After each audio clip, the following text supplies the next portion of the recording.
Hello మరో ప్రకటన చూస్తున్నాం. కాంగ్రెస్ పార్టీ మాజీ పీసీసీ అధ్యక్షులు నల్గొండ ఎంపీ ఉత్తమ్ కుమార్ రెడ్డి పార్టీ మారే యోచనలో ఉన్నారంటూ సోషల్ మీడియాలో వైరల్ అవుతున్నాయి. ఉత్తమ్ కుమార్ రెడ్డి పార్టీ ఫిరాయింపు వార్తలు సంచలనంగా మారాయి. టీపీసీసీ చీఫ్ రేవంత్ రెడ్డి ఉత్తమ్ కుమార్ రెడ్డికి మధ్య వైరం ఉన్నట్లుగా తెలుస్తుంది. ఇప్పటికే బీఆర్ఎస్ పెద్దలకు ఉత్తమ్ కుమార్ రెడ్డి టచ్ లో ఉన్నారని తెలుస్తుంది. తన రాజకీయ భవిష్యత్తుపై ఉత్తమ్ పునరాలోచనలో పట్టారని సమాచారం.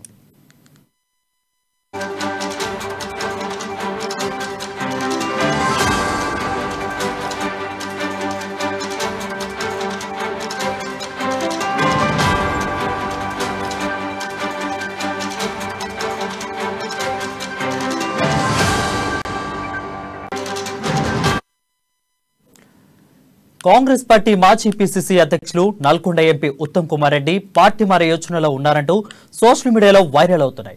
ఉత్తమ్ కుమార్ రెడ్డి పార్టీ ఫిరాయింపు వార్తలు సంచలనంగా మారాయి. టీపీసీసీ చీఫ్ రేవంత్ రెడ్డి ఉత్తమ్ కుమార్ రెడ్డికి మధ్య వైరం ఉన్నట్లుగా తెలుస్తుంది. ఇప్పటికే బీఆర్ఎస్ పెద్దలకు ఉత్తమ్ కుమార్ రెడ్డి టచ్ లో ఉన్నారని తెలుస్తుంది. దీనిపై మరింత సమాచారం మా ప్రతినిధి కిరణ్ అందిస్తారు. కిరణ్, చెప్పండి.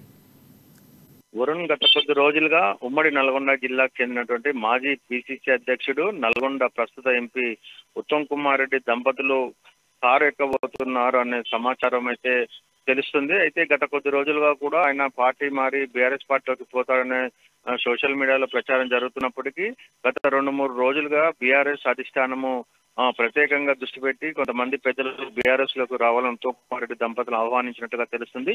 ఈ మేరకు ఉత్తమ్ కుమార్ రెడ్డి కూడా 2 అసెంబ్లీతో పాటు ఒక ఎంపీ సీటు వచ్చినట్లయితే పార్టీలో చేరుతాననే సంకేతాలు కూడా కేసీఆర్ కు చెప్పినట్టుగా తెలిసింది. మొత్తానికి గత కొద్ది రోజులుగా పిసిసి అధ్యక్షుడిగా రేవంత్ రెడ్డి అయిన తర్వాత పిసిసి అధ్యక్షుడు యొక్క తెలిసిన వ్యక్తులే తనపై సోషల్ మీడియాలో విష ప్రచారం చేస్తూ తనను డ్యామేజ్ చేస్తున్నారని గత కొద్ది రోజుల క్రితం అతను కాంప్లైంట్ కూడా చేయడం జరిగింది. ఈ నేపథ్యంలో గత కొద్ది రోజులుగా ఉత్తమ్ కుమార్ రెడ్డికి రేవంత్ రెడ్డికి మధ్య తీవ్ర వైరం నెలకొని ఉంది.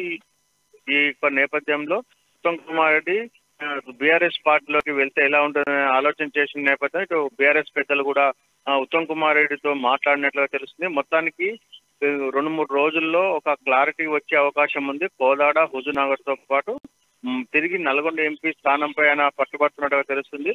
ఈ మేరకు బీఆర్ఎస్ పెద్దలతో ఒక అంగీకారం కూడా కుదిరినట్టు తెలుస్తుంది. ఈ యొక్క పార్లమెంటు సమావేశాల తర్వాత ఉత్తమ్ కుమార్ రెడ్డి ఏదో ఒక నిర్ణయం తీసుకునే అవకాశాలు అయితే కనిపిస్తున్నాయి. వరుణ్,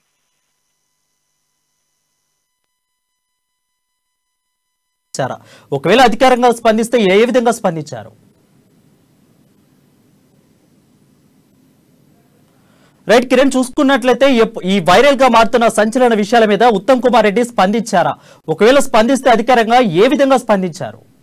అయితే గత కొద్ది రోజులుగా సోషల్ మీడియాతో పాటు వార్తాపత్రికల్లో కూడా ఉత్తమ్ కుమార్ రెడ్డి పార్టీ మారుతున్నారని వార్తలు వచ్చినప్పటికీ ఆయన ఖండిస్తూనే వచ్చారు. తనపై కావాలనే తనను డ్యామేజ్ చేయాలనే ఇలాంటి వార్తలు రాస్తున్నారని కూడా రోజులుగా ఉత్తమ్ కుమార్ రెడ్డి చెబుతున్నప్పటికీ బీఆర్ఎస్ పెద్దలు మాత్రము ఉత్తమ్ కుమార్ రెడ్డితో రహస్యంగా మాట్లాడినట్టు, అతను కూడా పార్టీలోకి వస్తాననే సంకేతాలు కూడా ఇచ్చినట్టుగా తెలుస్తుంది. రేపు ఢిల్లీకి వెళ్తున్న ఉత్తమ్ కుమార్ రెడ్డి మరింత పార్టీ శ్రేణులతో కావచ్చు, నియోజకవర్గ శ్రేణులతో కావచ్చు మాట్లాడిన తర్వాత తుది నిర్ణయం తీసుకునే అవకాశాలు కనిపిస్తున్నాయి. Varun, right, thank you Kiran.